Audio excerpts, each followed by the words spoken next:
Assalamualaikum warahmatullahi wabarakatuh. Bismillahirrahmanirrahim. Rabbi shrah li sadri wa yassir li amri wahlul 'uqdatam min lisani yafqahu qawli. Allahumma shalli wa sallim wa barik ala sayyidina Maulana Muhammadin wa ala alihi wa sahbihi ajmain amma ba'du. Ketika manusia mengatakan mampu, sebenarnya ada sekian hal yang manusia itu tidak ikut melakukannya, tidak ikut menciptakannya.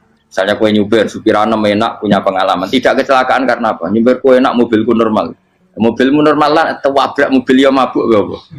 Nah di sini ini manusia dituntut, diingatkan terus. Kamu itu butuh Allah, rahmat Allah itu yang melindungi kamu, bukan keahlian kamu, bukan kecakapan. Karena tanpa itu semua tidak bisa, semuanya Allah.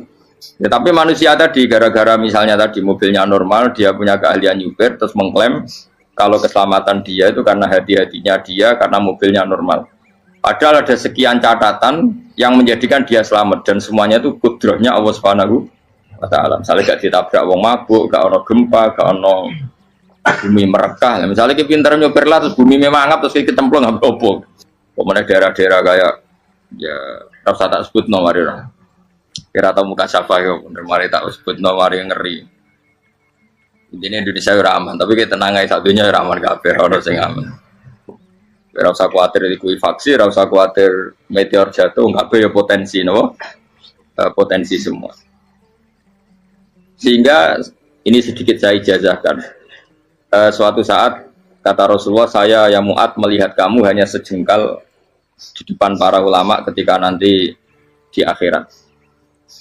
Terus Mu'ad tanya, Rasulullah tanya, kenapa kamu hanya satu jengkal dengan derajatnya para ulama ketika sowan Allah? Jawabnya Mu'ad, kamu punya amal apa? Jawabnya Mu'ad, ya Rasulullah, saya tidak pernah melangkahkan satu kaki, kecuali saya tidak pernah yakin apa bisa melangkahkan kaki yang satunya. Dan saya tidak pernah mengunyah satu makanan, kecuali saya juga tidak pernah yakin apa bisa menelannya. Dan saya tidak pernah bernafas satu nafas, kecuali saya tidak yakin apa bisa nafas berikutnya. Saking dia tergantung ta'aluk semuanya sama kudrahnya Allah Subhanahu wa taala. Kalau kita ini kan sok. Kalau makanan sudah di depannya kayak pasti bisa makan. Kalau dia sudah sehat jalan seakan-akan pasti bisa meneruskan. Padahal 0, sekian detik melaku dihantam mobil ya selesai. Misalnya stroke ya selesai tidak bisa jalan. Sehingga para wali-walinya Allah itu orang yang filah gotin min lahadzotai, setiap kedipan dia, setiap perilaku dia itu hanya ta'aluk ambil Allah Subhanahu wa ta'ala. Itu yang disebut ya ayyuhan nasu antumul fuqara'u ila. Nah, kemudian resiko makom ini, ya semua makom tak ada resikonya. Resiko makom ini itu biasanya dia lupa doa. Kenapa lupa doa? Karena doa itu terdefinisikan. Tak wari ilmu hakikat terus rungokno wis ra paham lah tak ulangno. Ya resiko ilmu saya ingatkan. Ilmu itu kan ada dua. Ada ilmu yang karena didefinisikan. Dan itu akhirnya menjadi masalah. Sebenarnya ilmu itu tidak perlu definisi. Kedua ilmu yang kita rasakan. Misalnya gini, kalau sama saya tanya. Kamu pernah nggak minta jadi punya uang banyak? Nggak, tanya. Pernah nggak minta? Terus artinya minta itu apa? Terus kita mendefinisikan. Menengadahkan tangan. Bilang ya Allah saya minta uang banyak. Saya minta ingin beli mobil, itu namanya apa? Tidak jauh saja, doa kan? Itu kesalahan kita mendefinisikan doa itu, misalnya menengadahkan tangan dan memohon dan menyebutkan permohonannya, itu terus disebut doa. Tapi kalau menurut Allah, sistem tubuh kamu yang menghendaki punya mobil, sistem tubuh kamu yang ingin punya uang banyak, reaksi tubuh kamu yang terhinakan karena ditagih orang atau butuh uang. Ini menurut Allah ya sudah kamu itu peminta-minta. Saya ulang lagi ya. Sehingga menurut Allah kamu minta tidak minta ya tetap berstatus peminta, pengemis.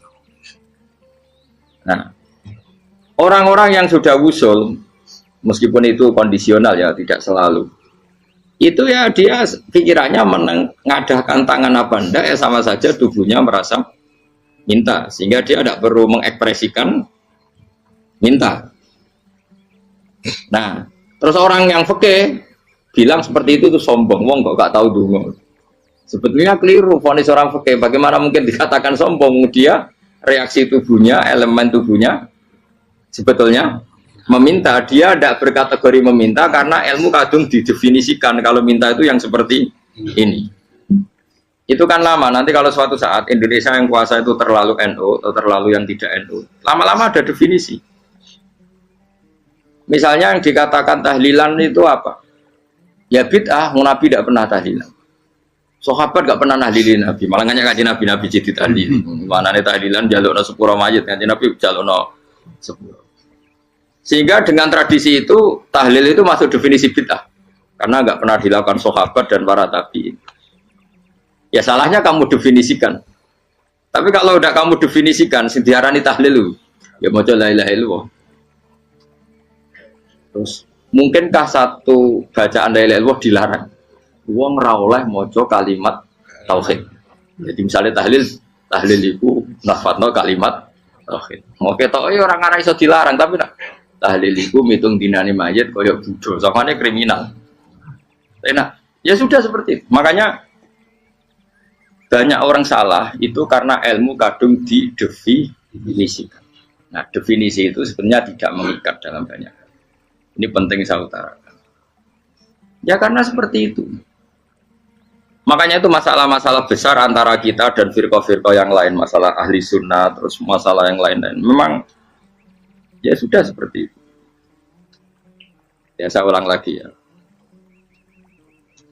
Ketika Nabi Ibrahim mau dibakar Namrud, itu masyhur cerita itu. Dan kemudian jadi Nabi namanya Habib Syahid.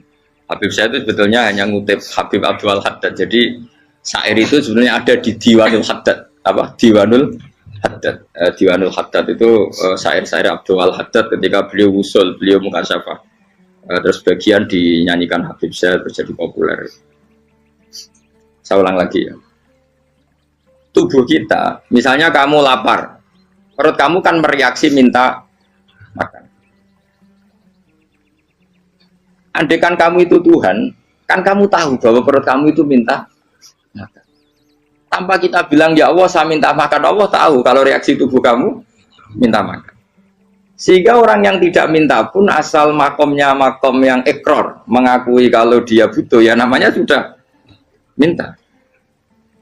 Tapi fikih kadang mendefinisikan sing darane minta itu hanya madhep kiblat terus menengadakan tangan dan sebagainya. Ya sudah kita sebagai orang pengikut ya yang ikuti fikih, yang ikuti tasawuf, sebetulnya itu definisi yang sepihak. Sehingga ketika Nabi Ibrahim mau dibakar Namrud, masyhur itu cerita itu. Beberapa hari mungkin bulan-bulan orang disuruh Namrud cari kayu sebanyak-banyaknya. Ketika kayu sudah terkumpul mungkin satu lapangan, Ibrahim mau dibakar. Pegawai Namrud itu bingung caranya mencalok Ibrahim. Mereka saking gedene napa? Api. Nak dicalok ado iku ratok tengah. Nak diparekno iku kepanasan. Masyhur. Terus setan zaman iku ora akeh dadi setan tenan. Saya kan duplikate sakake dadi setan ra tau muncul. Wong duplikate wis napa? Akeh. Singkat cerita, setan itu muncul pura-pura jadi manusia terus ditemukan manjane. Manjane itu semacam ketepil besar yang jadi mana dari kiai-kiai ketepil haram, mereka penemunya setan. Dari ini tuh. Tapi nak manjane penemunya setan itu betul walhasil terus dibikinkan satu manjane semacam ketepil besar terus Ibrahim dilemparkan ke api. Lewat apa? Ketepil tadi idenya siapa? Setan. Nah ketika di tengah api itu unik. Kata malaikat Jibril datang terus tanya sama Ibrahim, ya Ibrahim apa kamu butuh saya? Butuh, alakah haja, apa kamu punya kebutuhan? Jawab Ibrahim, lah, saya tidak punya kebutuhan. Amma ilaika fala, kalau ke kamu enggak. Karena kamu makhluk, apapun keren kamu Jibril tetap kamu makhluk. Amma ilaika fala. Enggak, maksudnya butuh ke Allah nanti saya nyampaikan. Malah dinya Nabi Ibrahim, kalau Allah tidak usah kamu sampaikan ya sudah tahu. Gua be Jibril. Oh, aku itu ditekak tenan. Ya saya ulang lagi, apa kamu punya kebutuhan? Alaka hajalah ama ilaika fala, kalau ke kamu enggak. Enggak maksudnya butuh ke Allah nanti saya sampaikan. Karena Jibril yang mentang-mentang dekat sama Allah dan tukang memberi informasi. Tapi kata Ibrahim, kalau ke Allah sih nggak perlu kamu, dia sudah tahu. Nah, itu terjadi nadumanya Habib Abdul Haddad Masyhur itu apa? Hasbi min su'ali ilmuhu bihali. Jadi cukup ilmunya Allah itu menjadikan saya tidak perlu minta. Hasbi min su'ali ilmuhu bihali. Jadi ada kondisi tertentu yang para wali itu, saya ulang lagi, kondisi tertentu yang para wali itu ya tidak minta. Tapi kalau itu ditiru jenengan semua ini jadi keangkuhan. Kenapa? Wes ora ndonga tangane ditenangano, atine ora eling pangeran, kan akhirnya tak jaluk tenan. Jadi gue aja niru wali-wali. Nah wali-wali itu kan misalnya tangannya tidak menengadah, tapi semua sistem tubuhnya merasa butuh sama. Saya itu pernah, gitu. Tapi itu kondisional dan saya juga ngulang tidak mesti bisa. Ketika saya umroh itu pernah saya ada satu kondisi itu doa ya di putaran pertama terus. Di putaran pertama saya berdoa ya agak banyak di multazam. Putaran kedua mau berdoa sudah tidak berani lagi. Sampai ke-7. Hari kedua ya tidak berani, hari ketiga tidak berani. Nah seperti itu tidak bisa dibuat-buat meskipun saya juga agak ingin. Tapi ya pas itu ya nggak bisa. Gara-gara itu korban kitab hikam, jadi kitab hikam yang terkenal. Kitab hikam itu pernah cerita gini. Rubbama dallahum al-adab ala tarkit tolak. Terus di antara makalahnya itu wa inna ma yunabbahu man yajuzu alaihil ikhfal. Tapi kamu jangan niru, dosa kan. Tapi jangan ingkar ilmu ini, tambah dosa. Jadi niru ya dosa, ingkar ya dosa. Jadi ada seorang wali kata hikam. Kadang-kadang seorang wali itu mau doa diulang itu sungkan. Kenapa? Yang perlu diingatkan tuh yang potensi lupa. Allah kan masih ingat doa kemarin. Lalu gara-gara saya sebelum umroh itu mensinau kitab hikam itu agar berdua. Ya Allah, sing tak dungani wingi ejek eling kok tak eling nomene. Dadi wa inna ma yunabbahu man yajuzu alil yang bisa diingatkan hanya orang yang potensi lupa. Sementara Allah tidak akan. Tapi kan akhirnya dungane eling. Ya Allah kayak kemarin. Hari ketiga ya Allah kayak. Makanya menurut saya ilmunya orang hakikat itu juga ada sisi kriminalnya karena ya tadi. Tapi kamu ingkar ya keliru. Memang Allah gak mungkin lupa, ngapain kamu ingatkan. Makanya menurut saya Allah itu manggat terbaik, bener-bener Rahman Rahim. Mestinya nak Allah terbaik, kok itu mau bedino malah ngamuk. Lah aku lali tapi kok hilang ngeling dong. Tapi Allah itu ya maklumi ya, dengan kekeliruan. Kita ini kan selalu keliru, donga terus ya keliru sebetulnya. Karena seakan-akan kan mengingatkan seseorang yang mungkin lupa. Wong Allah tidak pernah lupa kok, kamu ingetin terus.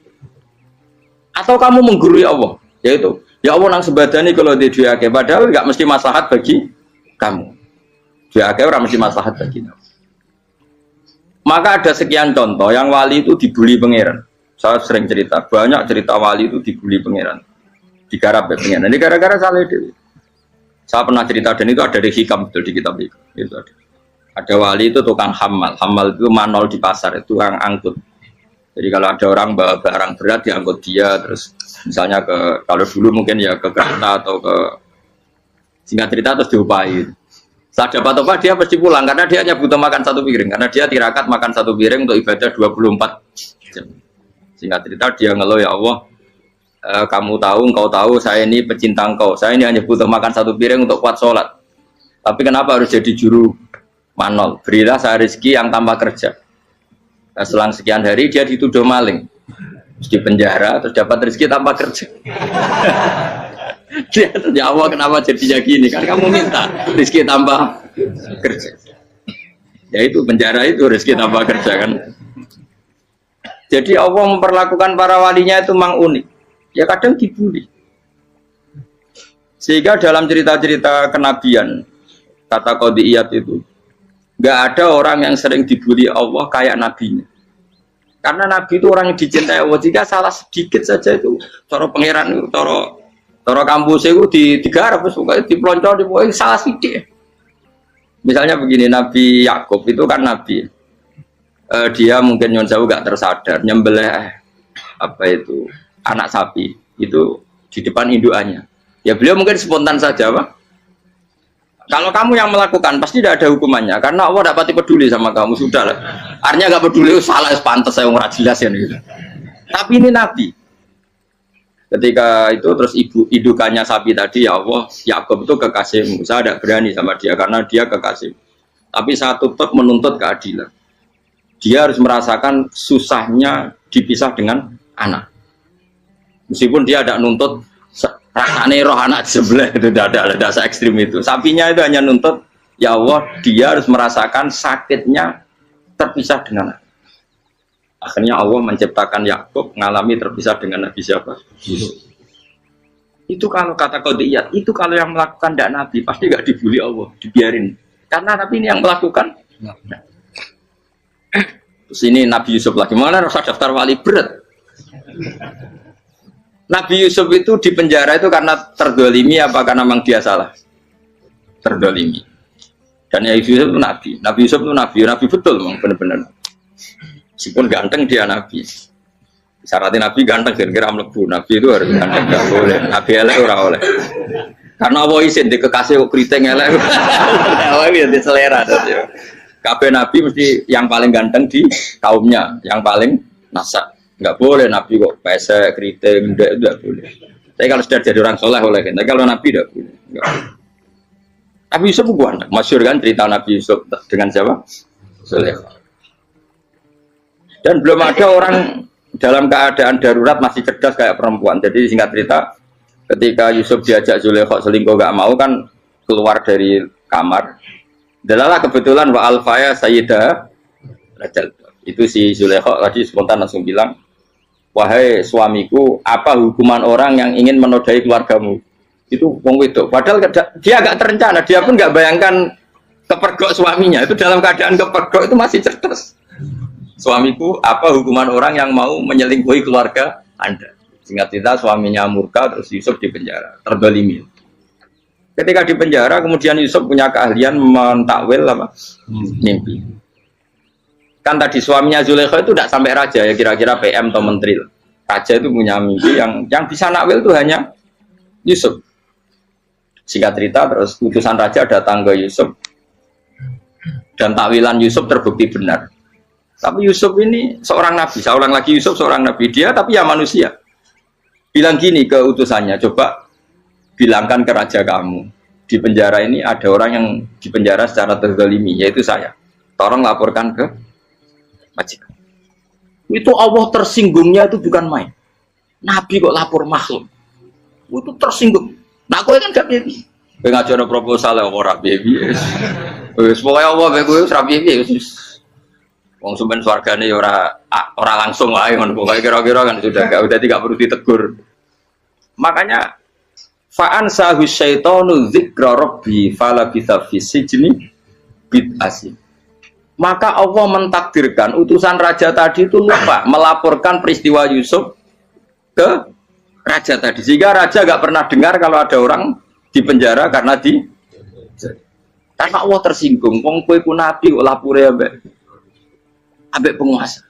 Ngono tok iku wis Allah tersinggung. Karena dia nabi, gak boleh nabi lapor makhluk. Jadi Allah itu dengan nabi itu sangat-sangat sensitif. Sangat-sangat sensitif. Gue begitu. Terus kita terkenal, meskipun ini nggak ada di Quran, Nabi Musa. Nabi Musa itu pernah sakit gigi. Karena dia mentang-mentang kalimullah, orang yang sering komunikasi dengan Allah, minta ya Allah, tolong tunjukkan obat gigi saya itu apa. Dan ini sama Allah dikasih tahu. Kamu ngunyah suket ini, gitu. rumput ini kamu kunyah, nanti pasti sembuh. Karena resepnya dari Allah ya pasti mujarab, kan nggak ke dokter. Sehingga tidak dikunyah terus sembuh. Suatu saat dia sakit gigi lagi, nggak konsultasi lagi karena masih punya resep tadi kopian apa resep. Dia datang nyari suket yang sama dikunyah tambah sakit. Tanya sama ya Allah ini kan resepnya yang sama, kenapa tambah sakit? Kata Yusuf, kata Allah, kamu itu kekasihku. Ora nak sing ngobati ku aku ra suket sembrono. Semenjak itu Yusuf, Nabi Musa nggak pernah taruh resep lagi sudah. Andaikan tuh kamu, pasti Allah juga gak tersinggung. Makanya kata qadiyat, kenapa para nabi sering ditegur itu bukan karena Allah murka. Nabi itu beda. Jadi kesalahan kecil atau apa-apa yang menurut kita ada salah itu untuk nabi salah. Makanya di ahli sunnah ada kaidah apa? Mimba bihasanatil abror sayyi'atul muqarrabin. Pernah dengar kayak apa? Mimba bihasanatil abror sayyi'atul muqarrabin. Sesuatu kalau dilakukan umumnya orang itu hasanah atau kebaikan, tapi kalau dilakukan para nabi itu salah. Karena apa ya? Saking dekatnya dengan Allah. Saya ulang lagi apa? Mimba bihasanatil abror sayyi'atul muqarrabin. Jadi nabi itu beda. Nah, para nabi itu orang-orang yang mengalami fikir yang doa resmi kayak siapa tadi? Definisi fikir ya sering. Kayak definisi orang tasawuf yang sering. Sehingga ketika nabi berdoa ya memang secara disiplin ilmu yang namanya berdoa ya minta Allah dengan mengadakan tangan. Ketika enggak berdoa karena nabi sadar Allah tidak perlu diingatkan lagi, pasti masih ingat. Jadi dua-duanya benar terus. Makanya Nabi itu lam yazal fitaroki, Nabi itu selalu naik derajatnya. Karena pas minta ya benar, pas tidak minta ya. Kalau kamu turun terus, pas minta itu karena tomak kamu, hadun nafsi kamu, serakah kamu, tapi nggak tahu diri, pantas taura dengan permintaan. Kayak gue misalnya jongo jadi wali, iso Allah tersinggung, bocor atau tirakat atau jalur jadi wali. Tapi gak dongo ya Allah tersinggung, kere atau dongo. Jadi orang kalau tidak wali itu sudah keliru terus. Jadi kok di sepuro, tapi tak kira itu akeh. Ya jajal gitu ngajak wali kok Sabtu Qadir Jilani. Kira-kira Allah tersinggung ngapa nyembadani? Kira-kira tersinggung. Tapi misalnya kita tahu dongo kepengen kau Imam Syafi'i, Allah tersinggung. Bocah ora di idola. Terus piye Gus? Ora piye kadung salah biasa wis. Wis bakat salah no. Bakat salah. Ini dongane sing gampang ae sing mesti bener Rabbana dzalamna anfusana wa lam taghfir lana wa tarhamna lanakunanna minal khasirin. Saya pernah punya kitab dan kitab itu menurut saya luar biasa. Bahkan ketika adu bully itu, adu cara mahasiswa itu kayak pelonconan itu. Nabi sama Nabi pangeran gitu dan itu sekali yang satu salah melakukan disiplin ilmu pangeran itu degradasi. Dan Allah memang mengancam gitu. Kalau kamu melanggar ini, la biton namin diwanin nubuah. Nanti la amkuan namin diwanin nubuah. Kamu saya hapus dari buku kenabian. Tes-tesannya ya lucu. Misalnya begini. Kata Nabi Musa kan ditanya. Ketika dia khutbah ditanya orang. Siapa orang paling alim ya Nabi Allah? Sekarang orang paling alim itu siapa? Nabi Musa jawab, saya kan. Ya itu Allah tersinggung karena wong kok berarti ini ngono. Tapi andai kan Nabi Musa kok jawab Fauzi itu salah, oh tambah salah meneh. Atau enggak Ruhin, malah salah meneh. Tapi jawab Musa ya salah. Saya Gusti, saya kan. Orang paling alim siapa? Saya. Allah memperingatkan Musa, ada seseorang yang lebih alim ketimbang kamu. Coba kamu harus ketemu dia. Ketemu dengan cerita ketemu Nabi siapa? Khidir. Terus dalam 3 sesi ini, 3 babak ini buli-bulian. Nabi Khidir itu dalam 3 babak ini selalu kelihatan salah. Di antaranya adalah cara sekarang ya mungkin di gonjak sepeda motor atau perahu kalau dulu yang menggratisi dia numpangi sepeda motor malah spionnya dicopot. Spionnya dicopot, dirusak. Tapi Musa kan sudah digratisin malah rusak yang motornya yang apa? Menggratisin. Nabi Khidir masih tenang. Kamu tidak paham. Jadi Nabi Khidir mesti tidak kamu tidak paham. Itu kata syurrahul hadis termasuk Ibnu Hajar al-Asqalani bilangin. Setelah itu kedua membunuh anak kecil. Musa tambah marah. Anak yang belum punya dosa kok kamu sampai 3 kali ada 3 peristiwa. Itu kata syurrahul hadis. Andai kan Musa kok diam tidak protes, maka dia akan disalahkan Allah. Karena dia berarti membiarkan kemungkaran di depan matanya tanpa reaksi. Jadi sebetulnya ketika Musa berontak itu Nabi Khidir, Nabi tenan gitu. Jadi itu kan unik. Tapi berontak itu disalahkan. Jadi angel sandi tes-tesan jadi Nabi itu ya angel. Misalnya kok Nabi Musa itu kayak model santri Jawa Timur. Nabi Khidir salah, nggih derek mawon. Ya ora nabi jero barang mungkar. Menengae. Berarti yo nabi goblok ngono kira-kira. Makanya memang Musa harus konsisten seperti itu, harus demo terus. Kayak saya misalnya sebagai kiai fikih, kiai ya harus seperti ini cara mulang saya.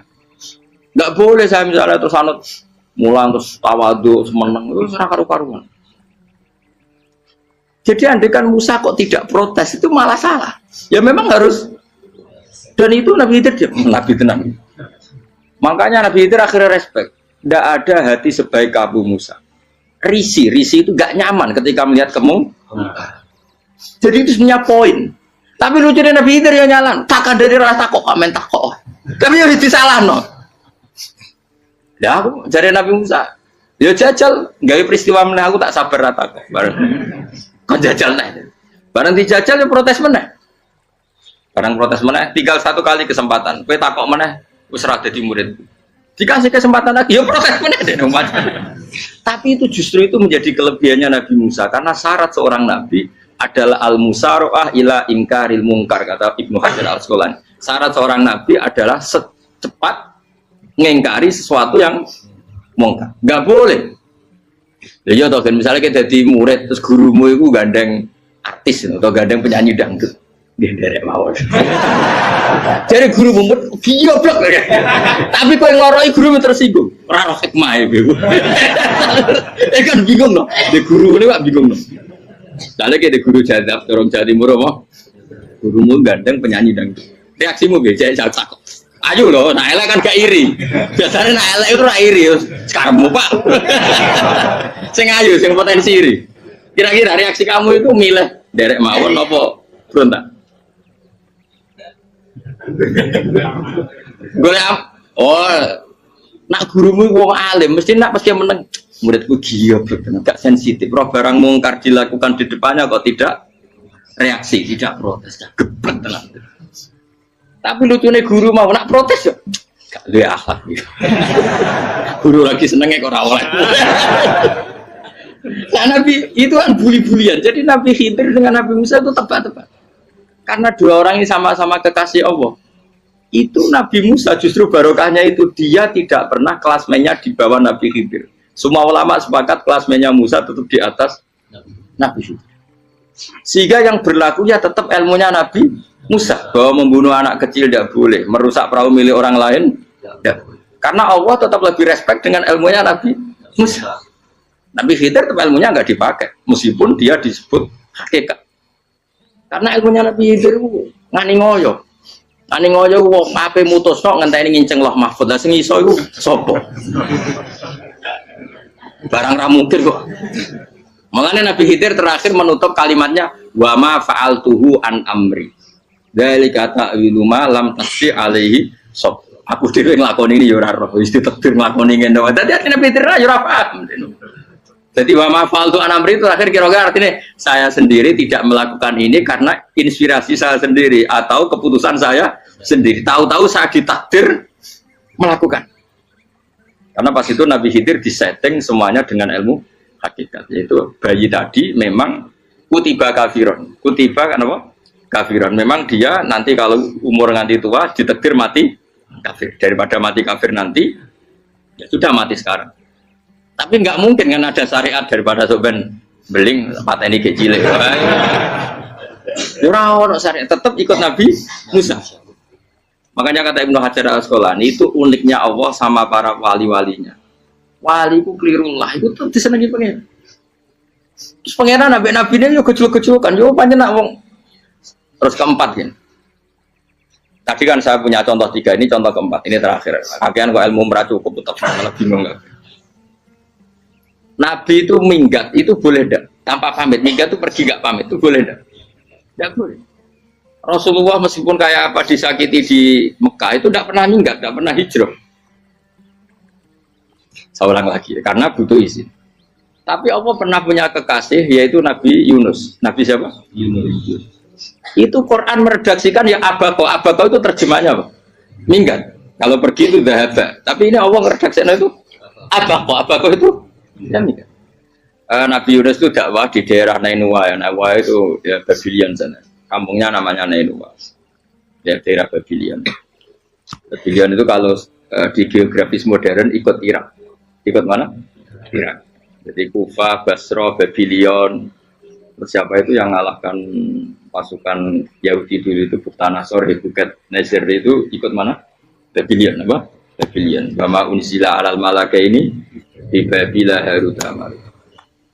Makanya kalau ulama-ulama melihat Irak kacau sampai sekarang itu tidak kaget. Irak itu ardun mal'unah kalau di kitab-kitab. Bumi yang memang sudah terlaknati mulai dulu. Sehingga ketika ada kasus Saddam Hussein sekarang itu ulama tidak kaget. Zaman Rasulullah Sugeng itu Irak itu termasuk sudah bumi yang guna keazala. Jadi di sana pasti banyak fitnah. Fitnah pertama yang dicatat sejarah adalah Mautul Hussein apa? Kabudutnya Said siapa? Hussein di Karbala. Era Imam Syafi'i adalah zaman mifnah, ulama dibantai karena dipaksa mengatakan Quran apa? Makhluk. Terus konflik-konflik sampai era Saddam Hussein terus era sekarang jadi. Nah kita ini ulama sebenarnya tahu tarikh itu. Tapi di era modern kan dianalisis karena campur tangan ini itu ya sudah lah.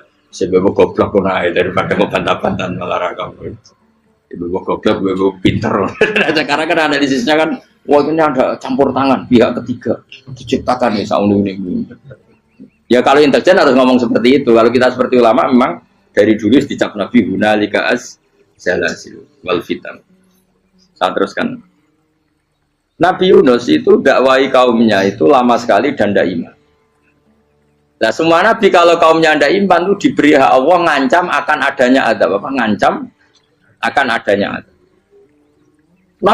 Nabi Yunus ngomong gitu terusin. Nanti kalau kamu tidak iman itu pasti kena azab. Anggap saja dia ngancam gitu sudah berbulan-bulan. Singkat cerita, azab baru tinggal 3 hari lagi. Ayo nang iman, tinggal 3 hari lagi. Ya kira-kira dia ngomong misalnya Ahad, berarti Ahad, Senin, Selasa. Atau kamu milih Selasa ya Rabu, Kamis. Singkat cerita Ahad itu dia gak kuat. Wah semuanya kurang telung dino kaumku tetap orang iman. Mangkel asal, minggat deh. Mau ingat ya, jadi mau minggat kan nggak punya tujuan, so asal pergi jauh saja. Ada perahu, sekenanya dia naik saja. Namanya minggat nih.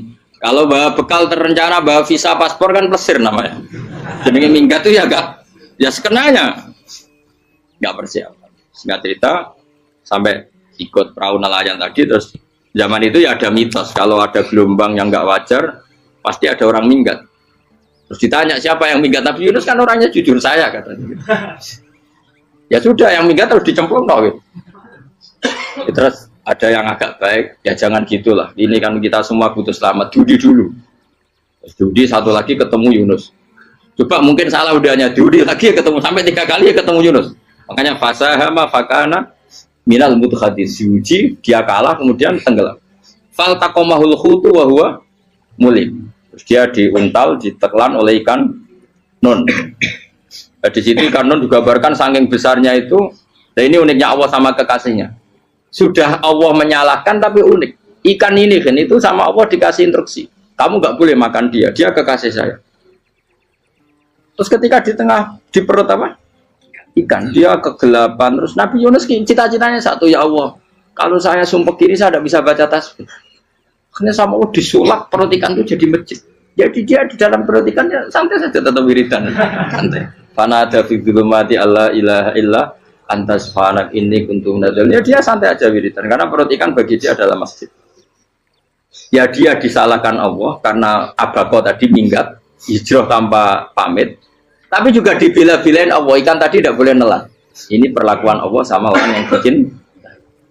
Tapi karena dia Nabi uniknya apa? Dino Ahad itu kaumnya do nginceng omah Nabi Yunus. Rame-rame nginceng. Lucunya cara nginceng gini. Nak Yunus neng omah berarti bodoh nih. Wong omah ono ada kok dene tengok-tengok. Barang dinceng Nabi Yunus tuh gak ada. Oh tenan ono ada. Mulane wonge rawani neng omah. Itu uniknya pangeran. Jadi umpama dekne ra minggat yo salah. Umpama dekne ora minggat berarti kaume jare apa ono ada ono gempa bumi liku faksi kok dekne ning omah. Lah nek ono tenan ra mlayu. Nyatane gak mlayu. Jadi mbok Allah didesain minggat. Tapi nek minggat yo disalahno Nabi yo ora pamit. Makanya masyhur saya itu punya kitab karangannya Habib Alim Alam, babanya Habib Anis, Habib Ali bin Husain yang ngarang apa? Ali bin Muhammad bin Husain karang yang simpel biror itu diantara doanya gini. Tapi jangan gitu loh, biar awal gitu. Aku rawan ini loh, cuma saya hafal secara ilmu, tapi saya ada branding. Waj'al sayyiati man ahbabta. Ya Allah, jadikan kesalahan saya itu kesalahan orang yang kau cintai. Terus pokoknya salah lagi jadi pengiran kadung seneng, salah lagi sampai wae wong seneng. Waj'al sayyiati man ahbab. Terus koyo kowe lah dimanja wong tuamu anak paling disayang. Salah wae lucu. Kok cah cilik. Kowe seneng caci ini, salah we. Cano gelas ya lucu, tiba ya lucu. Tibane cah tuwek-tuwek. Bocah jelalatan mulane tiba. Nah itu barang kau menginceng omahe Nabi Yunus gak ono wong. Wah, berarti adab mau turun betul. Andai kan adab tidak jadi turun, pasti Nabi Yunus berani di tenang. Wes barang mulai malam Kemis, adab itu sudah kelihatan. Ada puting beliung, ada apa, sudah jelas pasti ada adab. Kaum yang lapangan tobat finish. Secara bal-balan itu menit-menit apa? Terakhir. Wah, itu sampai pengen ditompo tobatnya. Wes gak sido tak adab wong kowe tobat. Singkat cerita Nabi Yunus hari ketiga atau apa dia selamat. Pakai versi yang umum saja. Selamat faltaqamaul hutu bahwa falaula annahu kana minal musabbihin la labitha fi batni ila yaumi yub'atsun. Akhirnya dimuntahkan sama ikan tun tadi terus dia keluar. Barang keluar tanya-tanya kabar gimana kabar kampung Nenua, baik-baik saja. Tabar awani mulai karena dia tahu kalau orang bohong itu dihukum mati. Padahal dia bohong katanya Kemis itu ada adab, ternyata kampungnya baik-baik. Padahal baik-baiknya karena mereka jadi masyarakatnya nyari dia karena mau iman. Si nabinya agak berani pulang karena nanti dihukum mati. Aku pangeran nabi kekasih itu dia pangeran ya bully gitu.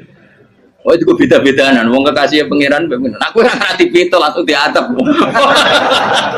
Jadi pangeran kekasih itu beda, orang koyo. Akhirnya biar seramani mulai. Wah nak mulai aku disiksa. Perkara nih, kalau pembohong itu dihukum mati. Masyarakat yang golek tenan, mergo nalem Kemis ku ono adab tenan. Cuma terus do tobat. Disebut falau laka nasqaryatun amanat fanafa'aha imanuha illa qauma Yunus lamma amanu kasyafna anhum adzabal khizyi fil hayatid dunya. Enggak ada kampung yang saya adab kecuali kasil tak adab, kecuali kaum Nabi Yunus. Aku semeh ngadab lho, pas menit terakhir peta adab tobat. Akhirnya rasido dari pangeran. Iku kaum Nabi ten. Iku ya barokah minggate Nabi Yunus. Lah iku nabi. Wong keliru kok barokah. Iku nabi. Umpama Nabi Yunus ora minggat, kaume berpikir Yunus bohong. Wong ape ana azab kok tengok-tengok ning ngomong. Tapi pas minggat tenan ya disalahno pangeran, minggat kok gak gampang. Hikmat. Amalane kira usah protes. Wali itu beda, kekasih pangeran. Itu sama dengan sing dialami Rasulullah sallallahu alaihi wasallam ning Sulhul Hudaybiyah. Semua perjanjian itu salah secara hukum fikih. Bukan salah lagi, sangat salah cara ukuran fikih. Sehingga semua sahabat itu protes kecuali Abu Bakar As-Siddiq. Cuma semuanya ngomong Umar, tapi semua sahabat akhirnya ya coba di antara perjanjian gini. Pertama kan enggak biar sampean enggak terlalu jadi teroris, enggak terlalu jadi ekstremis. Memang tidak usah jadi teroris, tidak usah terlalu jadi teroris. Semua itu mungkin kan, ning dunia semuanya mungkin. Singkat cerita Nabi itu sudah di Hudaybiyah. Hudaybiyah dengan Mekah kan tinggal sekitar paling 40 kilo. Saya pernah itikaf di masjid yang pernah dipakai Hudaybiyah.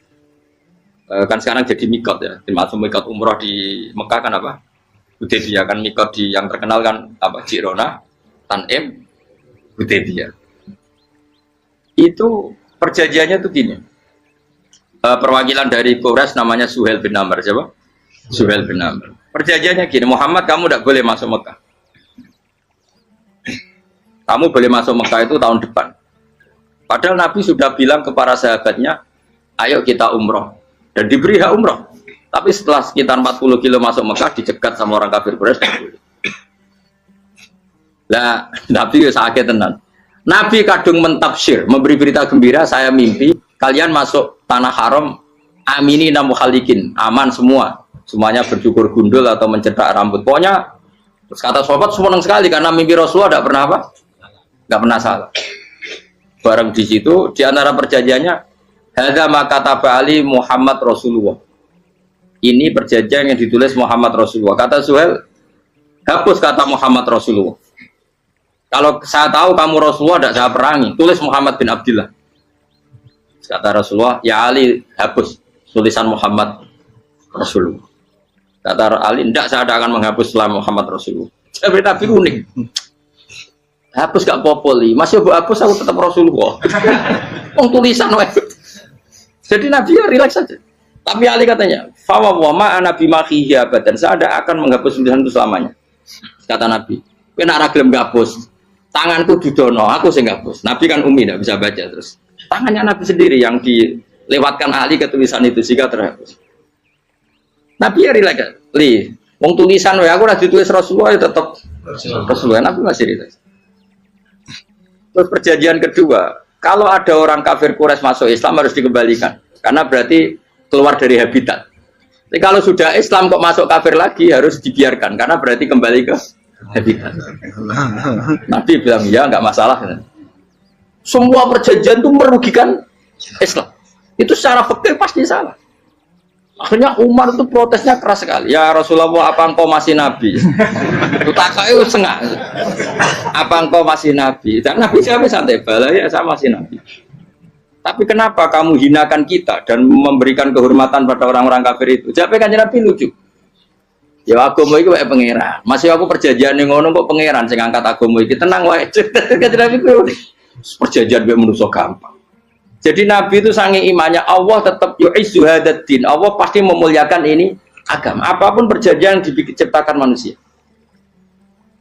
Makanya bapak saya, Mbah Mun guru saya itu ngaram-ngaram tenan mikir Islam. Islam mbok pikir haram, ono sing duwe. Ben dunya rusak kok ben tetep Islam mulya. Rasa mbok pikir terus keliru-keliru lah perjanjian dunya keliru lah. Lo coba Uni Soviet kayak apa hegemoninya? Kayak apa kuatnya Uni Soviet 100 tahun mengkooptasi Uzbek, Tajikistan dan tapi apa bisa menghilangkan keimannya orang Uzbek Ceknya? Ketika Uni Soviet bubar langsung malah negara-negara itu jadi persemakmuran yang negara apa? Indonesia kayak apa? Dikooptasi PKI, dijajah Londo 350. Mbah Soleh Darat alim zaman Londo, buyut-buyutku alim zaman Londo. Iku semondok Mekah ya alim. Zaman PKI ada wong alim. Saiki ayo zaman Islam Nusantara apa ono sing alim koyo itu Islam menarik zaman mesti regani negara, zaman rung dinegani negara itu semua. Karena ini agama milik Allah, punya ketahanan yang luar.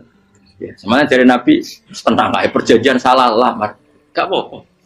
Inna wa ta'ala a'azza hadati. Inna wa ta'ala la yudi udinahu wa la yudhanu. Pokoknya pengiran bakal ngembar agamanya orang masalah perjanjian keliru lah. Perjanjian ketiga itu semuanya merugikan Islam. Tapi apa kata Abu Bakar ketika protes Nabi gak dijawab, datang ke Abu Bakar. Menurut kamu gimana? Jawab Abu Bakar lucu. Makanya ini menunjukkan makanya kenapa ahli sunnah berkeyakinan Afdhalus Sahabat itu siapa? Jawab Abu Bakar. Wes samar, perjanjiannya keliru lah, wes keliru lah. Kayak gremeng-gremeng santai negeri. Tapi la tadkhul bainahu wa baina habib. Kamu jangan masuk wilayah yang itu hubungannya orang yang terkasih sama kekasihnya. Wes gak masuk akal lah, semuanya menengah. Ya sehingga ya sudah Allah punya. Ternyata nah perjanjian keempat ini yang agak Nabi hanya minta gini toh. Itu saya turuti semua, tapi saya minta satu hal kata Nabi. Bolehkan diskusi tentang Islam terbuka. Makanya diskusi terbuka itu baru kata Nabi. Jangan larang orang mendiskusikan Islam. Itu dok mintanya. Oke dari Suwel, diskusi wae pikirannya Suwel kan, diskusi wae. Enggak masuk Islam, diskusi. Jangan larang orang yang membicarakan Islam secara terbuka. Ada kata terbuka dari Suwel, oke nggak masalah. Itu toh yang itu pun nggak jelas menguntungkan Islam apa? Enggak. Akhirnya apa yang terjadi? Darun Nadwa, tempat-tempat pertemuan, saat ini gerdu, gedung parlemen, semuanya itu diskusi. Sajane Muhammad itu sopot, konsep Islam itu, dan semua yang cerdas juga. Sajane ya benar Muhammad. Nyembah watu banyak giok tenan. Wah, itu goblok tenan watu kok di. Terus nak Yahudi ora bener bisa, Nasrani ora bener pangeran kok. Wah, diskusi. Suwe-suwe hasil diskusi sepakat. Jadi tetap bener Muhammad. Tetap bener Muhammad. Akhirnya hasil diskusi itu akhirnya mereka membatalkan perjanjiannya sendiri. Perkara itu baru kayak apa? Malah Nabi ketika Bali di Medina, Umar sempat protes yang dalam. Oke ya Rasulullah, saya nerima konsep Anda, tapi saya menyisakan satu pertanyaan. Jadi jenengan ini ana ayat sing nurjukna la tadkhulunal masjidal harama insyaallahu aminina muhalliqina ru'usakum. Lah kok nyatane ra sida mlebu Mekah, malah kita terusir kembali lagi ke Madinah. Lha iku Nabi yang agak lucu ngendikan. Mar, ning ayat iku ra gak ana taune. Apa ana ayat iku taun iki sing ngatene taun iki ra kowe. Dari Nabi ya ora ono taune ya. Ora ono taune kok tahun dhewe kan kira-kira. Ayat itu kan gak ono taune, Umar ae sing geer nafsiri tahun ini. Mau suatu saat kamu akan masuk Masjidil Haram. Tapi kan gak ono taune ayat itu. Apa di ayat itu ada tahunnya Umar dan Allah bilang tahun ini ya enggak ya sudah kalau gak ada tahunnya ya, pokoknya mesti kapan-kapan terjadi. Tapi ora saiki. Kayak sugih rugen kan gak ono tahune, ora iso. Mau aku dong gak ono sugih tapi kan tanpa tahu. Iso suwi. Nah, akhirnya apa yang terjadi? Ada diskusi masif di Mekah. Setiap yang cerdas, setiap Nabi tanya, Abu Sufyan siapa? Nabi mau komentar gini, sama siapa teksnya? Misluhu la yajhalul Islam. Kalau Islam sudah didiskusikan, otak secerdas Ikrimah bin Abi Jahal, secerdas pasti tidak bodoh tentang Islam. Maknanya pasti akal yang waras memilih Islam. Wah, akhirnya Islam jadi masif. Ya sudah, karena Islam sudah masif, tokoh-tokohnya cenderung Islam, akhirnya perjanjian itu dibatalkan sendiri. Akhirnya waro'aitan nasa yadkhuluna fi dinillahi afwaja. Akhirnya mereka berbondong-bondong masuk. Itu artinya apa? Nabi itu gaya perjanjian cara fikih keliru wae, cara fikih cara zahire keliru wae, tetap barokah karena punya hubungan khusus dengan Allah Subhanahu wa taala. Makanya la tadkhul bainahu wa baina habib. Itu kan kayak ya sudah seperti di pangeran. Makanya Sayyid Ali itu Sohibu Simtiduran nak dungo di antara doanya waj'al sayyiati man ahbab. Jadikan ya Allah kesalahan saya kesalahan orang yang engkau cinta. Karena ulama nyontono ngene, saiki Nabi Adam ambek iblis itu padha salah itu. Enggak jawab. Padha salah, iblis itu salah bodoni Nabi Adam salah dilarang mangan wit khuldi tetep mangan. Mau trimo rayuane sinten? Iblis. Tapi piye-piye pangeran ku seneng Nabi Adam. Sediluk diusir bar sumastabahu rabbuhu fataba alaihi wa bar langsung Adam urung metu kok swarga wis diwarai. Damke kepengin tak sepuro nggih tak warai dongane. Iblis tak diwarai. Makane kena ndonga. Dadi ngene ya pokoke wong disenengi ku menang. Lan kaya pengen ndonga iku kowe ora bakat wali biasa wae iki cerita. Ya sudah seperti itu. Tapi emang ya sudah seperti itu. Nabi Adam itu orang pati keusir tenan, itu fatalah ko Adam Rabbi kalimatin fatah. Jadi orang terlalu jauh dari surga. Kemana lagi pas pertama medun ke bumi, sampai awal diwarai beberapa kalimat sing dadekno di sepuro. Kawat al sayyiati man ahbab. Ini penting kalau atur. Mengenai wilayah-wilayah kenabian itu wilayah yang kita tidak pernah tahu detailnya, tapi kita yakin Nabi itu para kekasih Allah. Dan agama Islam itu juga agama paling diridhoi. Maka di zaman apapun, kecewa apapun dengan perjanjian dengan negara maupun dengan dunia, Islam tetap di rumah pengiran. Kita rasa kuat. Mikir Islam itu keliru. Nangit mayo oleh nak mikir keliru. Agamanya pengiran kok gitu. Saya masyhur. Sayyidina Umar itu kan khalifah paling sukses masalah futuhat. Di masalah apa? Futuhat. Dan Ibnu Umar setiap jalan-jalan itu dibully sama orang-orang. Ya Ibnu Umar, boyo kamu itu minta sama bapak kamu supaya dia nyebut penggantinya siapa. Atau bikin suksesi lah. Jangan kok dia khalifah sukses kemudian tidak jelas juntrungannya. Kan dia tetap mati suatu saat. Saking gak kuatnya Abdul bin Umar, dia matur, ya Abah, engkau harus suksesi. Siapa yang pemimpin setelah jenengan? Lah kenapa? Orang-orang bilang kalau ada orang misalnya penggembala kambing terus ditinggal gelanggang itu dianggap dosa karena kambingnya pasti kocar.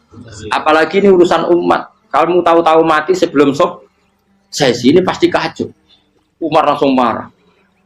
Agama Islam itu gak sama dengan kambing kata Umar.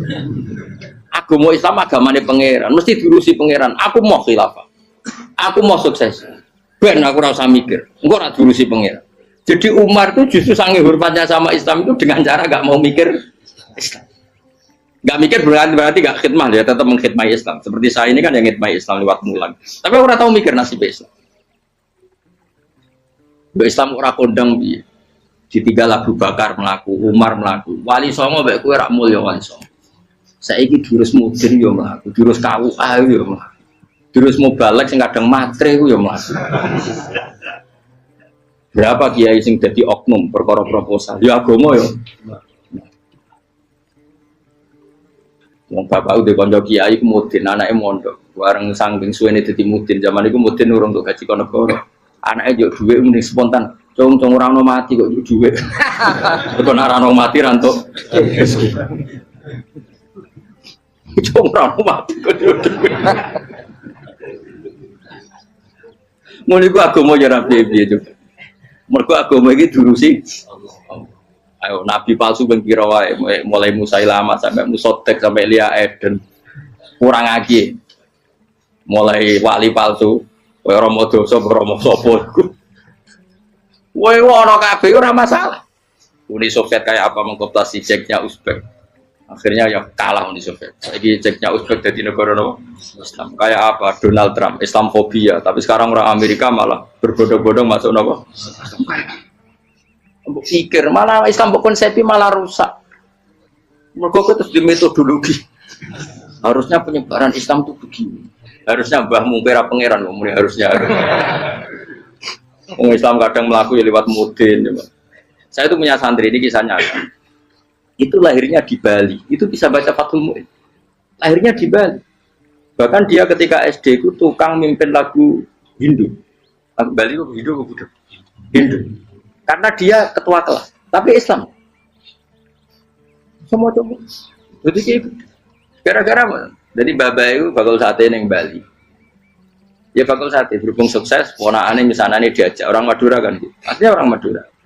Setelah kampung itu menjadi kampung Muslim lama-lama berkebutuhan punya masjid. Berhubung wis anake kiai ono masjid mosok ora di wong alim. Akhirnya anake dipondokno di Jawa. Pondokno di Jawa iso maca muin terus ngaji sama saya. Jadi saya neng Bali kok ada wong ora mu, ya ana santri di Bali mau Fathul Mu'in. Neng Jawa kadang wong ora iso maca muin. Jadi coba bakal sate muter. Kayak Islam di Indonesia gara-gara pedagang Gujarat. Meskipun sejarah itu diperdebatkan ya gara-gara dagang. Karena mereka Muslim ya akhirnya menyebarkan apa? Islam. Jadi semudah itu Allah. Termasuk konflik Ali bin Muawiyah itu barokahnya sama susahnya konflik itu masih banyak barokahnya. Sayyidina Ali sama Sayyidina Muawiyah karena kita ahli sunnah ya tidak menyalahkan salah satu madzhab ahli sunnah itu barokahnya beliau konflik itu banyak sahabat yang migrasi ada yang ke Cina dan kemana-mana termasuk yang diyakini para sejarawan ada yang ke Selat Malaka termasuk akhirnya sampai ke Baros itu barokahnya orang nggak nyaman di Yaman itu di Syria sama di Irak akhirnya Islam oh sudah. Andai kan nggak ada konflik itu, mungkin penyebarannya juga lama. Makanya saya bolak-balik bilang, setan itu ya ono goblok. Gomko ora melok ngaji saiki. Setan ora goblok piye? Kalau ada anaknya kiai 5 lanang kabeh sih, alim kabeh iku didu. Mergo rebutan pondokin. Akhirnya pondok satu titik di desa itu. Misalnya beduan ya di meja. Gara-gara tuh konflik itu terus sing sitok minggat ning Kalimantan. Gara-gara anak kiai yo gawe pondok ning Kalimantan. Sitok minggat ning Sumatera, anak kiai yo gawe pondok ning Sumatera. Cara setane gak ngedu, malah pondok tetap satu titik. Tapi setan iku goblok ora roh, akibat ngene iku ora roh. Akhire dulur didu menyebar. Lah wong saleh menyebar ning ndi menyebarkan sujud, menyebarkan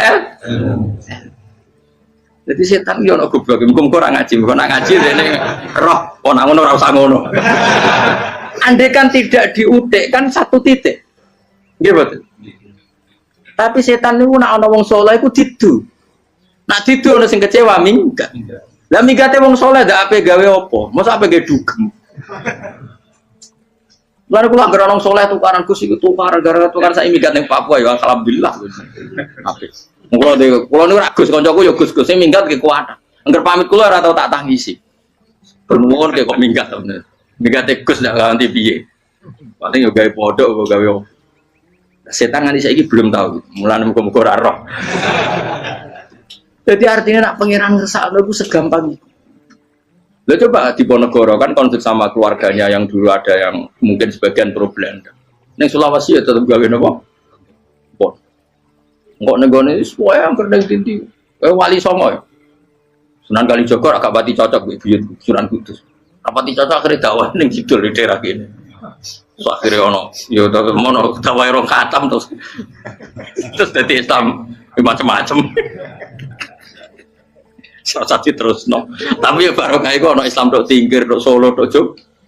Cara rapat itu karan Sunan Kalijaga menyewangi Sunan Kudus, Sunan Bonang dan gue berhubung baru kayak itu karan sidik-sidik. Jadi bahasa saya itu buyut-buyut itu Sunan Kudus itu roh dukung Arya napa? Penangsa. Sekali Joko dukung mungkin itu. Suwijoyo. Mbok semuanya ora usah diterus-terusno. Wes saiki wong Jogja diulang Kudus. Buyut-buyut kula itu diang Kudus. Wis ora usah dijero-jero. Jelas barokah. Mau ora tukaran ya utak-utak ning Pantura. Barokah tukaran ya. Jadi tapi ora usah terus nang ngono tukaran barokah ora usah mending ngono. Pokoke apa ngangeran sing ngersakno kabeh baru. Tapi ora usah diciptakan. Ana suami istri pegatan terus. Ya kadang ya barokah sing wedok untuk bojo luwih bener. Akhirnya alhamdulillah saiki bojo wapiah. Padahal sing lanang tau GR, mak pegat iso apa ya piye malah ape. Iku pangeran. Makanya mikir Islam yo mikir. Sekarang kan ndak orang terlalu semangat Islam terus dia konsep Islam harus menguasai negara. Akhirnya memaksakan jadi pemimpin. Jadi Islam harus kultural. Akhirnya kejauhan Islam. Muat Islam kudu kaya, jebule kedunyan deknane. Islam kudu fikih, bebas hisab, kefikiran akhirnya buruh Cina. Justru kakean konsep wis mari kuwajib. Lah ya ana sing wah Islam kudu sugih, nek sugih ben kuat. Jebule bareng sugih kedu. Ana sing milih fikir ae ben tambah hisab, kefikiran Islam buruh Cina. Islam harus merebut negara supaya ada konsep khilafah. Pas ngrebute wis ngafir-ngafir wong akeh. Pas prosesnya wis dadekno perkara. Islam harus kultural, juga main-main gong wae malah sindinan terus. Rasido dakwah, mergo kakean apa? Kultural ora usah dikonsep, wis ben mlaku. Pangeran dhewe sing ngatur Islam. Kayak apa agama ini pernah ditinggal orang-orang terbaik? Mulai para sahabat tabiin sampai wali songo, nyatanya tetap Iku nunjukno agama ini diurusi Allah Subhanahu wa taala. Kenapa khidmah wae? Kayak saya yang mengkhidmati Islam. Khidmah itu berbakti memberi pelayanan pada Islam. Tapi ora usah ngrasa mimpin apa Islam, apalagi membuat konsep untuk Islam. Justru konsep kita ini nanti yang merusak. Karena tadi ngendikan ulama-ulama wa inna minal ilmi ila jahlan. Kadang ilmu itu tetap melahirkan kebodohan. Kenapa? Ketika ulama ditanya, innal ilmi tuhyanan katuhyanil mal, karena ilmu itu punya keangkuhan, kelajutan kayak lacutnya harta. Misalnya gini, saya seorang faqih. Ditanya sesuatu yang tidak mendesak pun saya jawab hanya karena mempertahankan kredibilitas saya sebagai seorang faqih. Padahal jawaban saya itu malah bahaya bagi Misalnya gini contoh gampang. Ada orang misalnya Ruhin baru tobat, dia sholatnya salah, rukuknya salah. Terus saya ditanya sama Fauzi, ke sholatnya Ruhin siapa enggak? Wong dia enggak memenuhi syarat dan rukun. Tentu saya sesuai disiplin fikih saya bilang enggak sah. Karena sujudnya ngongkrong atau dia sholatnya fatihahnya ada. Padahal andaikan saya ada jawab lebih baik. Karena apa? Bisa saja menurut Allah sholatnya dia enggak sah secara fikih tapi diterima Allah. Karena dari tidak sholat menjadi sholat. Itu kan ibarat begini. Orang makan tela yang agak-agak beracun, tapi tidak racun yang mematikan. Itu baik apa enggak? Ya tidak baik jawabannya. Tapi kalau bandingannya daripada tidak makan sama sekali, tentu baik makan. Nah, kesalahan itu yang, makanya kata Imam Ghazali, kesalahan itu yang dialami para fuqaha mu'asirun sekarang. Setiap pertanyaan itu dijawab. Dan ironisnya karena sesuai disiplin. Ya tidak bisa, makanya saya pernah punya teman divonis dokter 2 bulan lagi mati. Terus teman itu gak doyan mangan. Tapi sarannya dia hidup kalau ada obat dari Jerman itu. Kalau ada obat dari Jerman dia hidup. Kalau enggak ya mati kan. Tak tili mati kapan? Kan niku jare. Kabare rong mulan meneh. Sesuk wis sopan rong bulan. Lho kok rong bulan cepet kok malah sesuk. Kowe iku iman mulai cilik, memangnya mati ku gak rong bulan kasih sowae sesuk iso wae engko. Wong pangeran sing di otoritasnya wae ra jajeni rong bulan 3 bulan kok dokter jajeni ke percaya, men aneh-aneh wae. Sik tak takoni Israel lah meniku. Terus iya orang mesti bener kok tak imani. Lah iya Pak. Kowe cek goblok iku mondok 2 wulan iku ora mesti sesuk ya mungkin. Apa padha-padha mungkin sesuk ya. Mungkin kok ya. Oke. Padha-padha mungkin kok milih sing 2 wulan, milih sesuk ae. Milih sesuk saiki tak istighfar be aku tak ngaji dadi keren mati sesuk. Yo duit bodoh nele biasa. Terus saiki urip.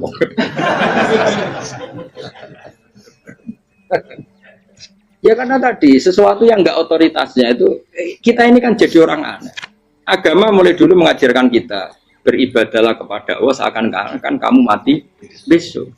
Nak kowe santri tenan tanpa diancam mati 2 wulan iku nek ibadah kok mati sesuk 2 wulan itu kesuwe. Lho kula nganti saiki perasaan kula nggih urip sedina. Mulane kula dhuwit 200.000 cara kula nggih kathah. Urip nganti sesuk ya dhuwit 200.000 aki ya. Ana wong butuh dhuwit akeh mergo nyongkone urip suwi. Terus kula akhir, karena kalau rapati seneng derajat, besok mati, di derajat bareng besok. Ya kita mangka anak tamu tuh, akhirnya dia terus mulai rileks, mulai sebelum malah ramati. Maksud saya itu kita makanya kembali lagi antumul fuqara'u ilah. Kita ini butuh. Makanya kalau suwun semuanya anut para nabi dan kalau ada kesalahan para wali, para nabi itu kesalahannya apa? Mimba bihasanatil abrar sayyiatul muqarrabin. Jadi nabi itu karena hubungannya dengan Allah sangat apa? Dekat sehingga hal-hal yang cara zahir itu salah tapi itu menjadi berkah dan kita tidak pernah kayak apa sulhul apa? Hudaybiyah. Makanya kata Abu Bakar enggak ada sulhun a'dhamu minal Hudaybiyah. Enggak ada perdamaian yang lebih afdal ketimbang Hudaybiyah. Makanya saya itu termasuk ulama yang setuju misalnya di McGill di Amerika atau di Kanada itu kan ada Islamic Studies. Saya pernah ditanya, Gus, kalau ada sekolah perbandingan agama menurut kamu setuju enggak? Saya bilang enggak masalah. Yang penting asal yang dikaji itu Islamnya, bukan orangnya. Kalau yang dikaji orangnya ya copet Indonesia ya Muslim. Kadang koruptornya ketua partai Islam. Wonge kan macem-macem. Yang dikaji Islamnya loh, asal yang dikaji Islamnya. Jangan orangnya. Orangnya bulet-bulet. Wah, juara lah no. Juara. Karena pikiran saya niru Hudaybiyah. Ketika Islam didiskusikan secara masif, tetap yang unggul itu Islam. Makanya Rasulullah minta, enggak apa-apa, semua perkara saya setujui, cuma jangan larang orang mendiskusikan Islam. Akhirnya di Mekah, di Darun Nadwa, di pojok-pojok kampung, di perapatan-perapatan orang tanya, sebetulnya Muhammad itu maunya apa? Mereka ada yang bilang, ya Muhammad kepinginnya wong nyembah pangeran. Pangeran sapa sing gawe langit bumi. Akhirnya sing situ, iya, pangeran ya pantes sing gawe langit bumi. Pangeran ora tahu saya apa-apaanan. Sono sing mulai cerita, iya aku tahu nyembah pas duwe luwak. Sampai aku izin pangeran kudu yo iya. Sono sing cerita meneh, aku tahu pas nyembah pas tangane coplok. Wah itu cerita kenaifan-kenaifane pangeran itu. Ya gara-gara boleh dulu nggak boleh dilarang oleh negara. Dari itu pinterin Nabi ya. Mau aku jaluk orang boleh mendiskusikan. Karena kalau didiskusikan pasti ja'al haqqu wa zahaqal. Mohon kalau terus nanya. Inna wa yusmi'u may yasha wa ma anta bimusma'in man fil kubur.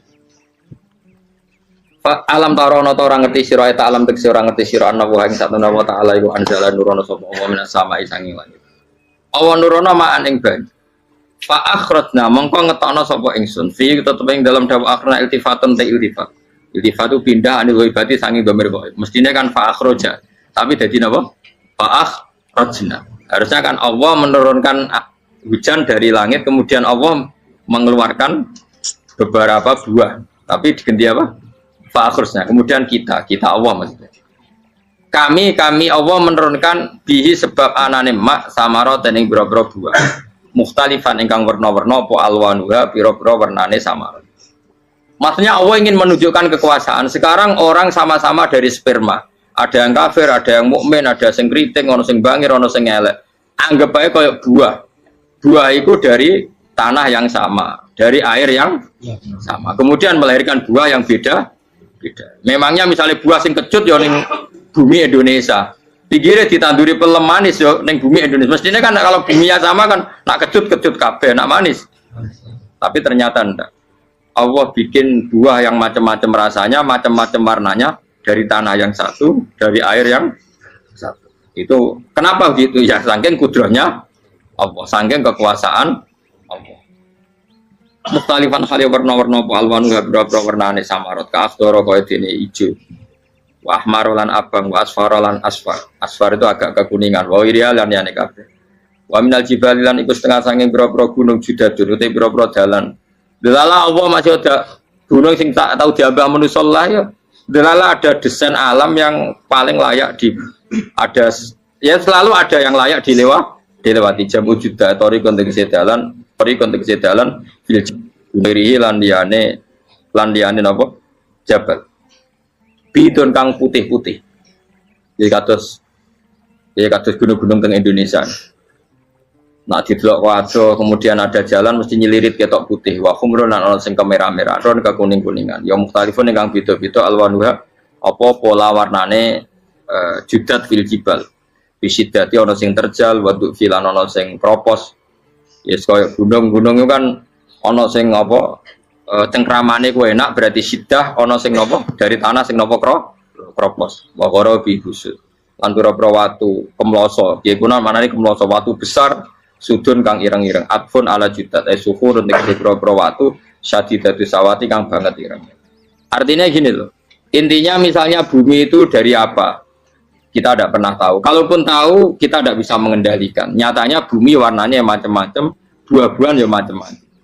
Iku nunjukno kabeh iku kudrahe Allah Subhanahu wa taala. Yuqalu den ucapno kaciran kang akeh aswadu tur banget ireng hirbibun wa qalilun hirbib aswad.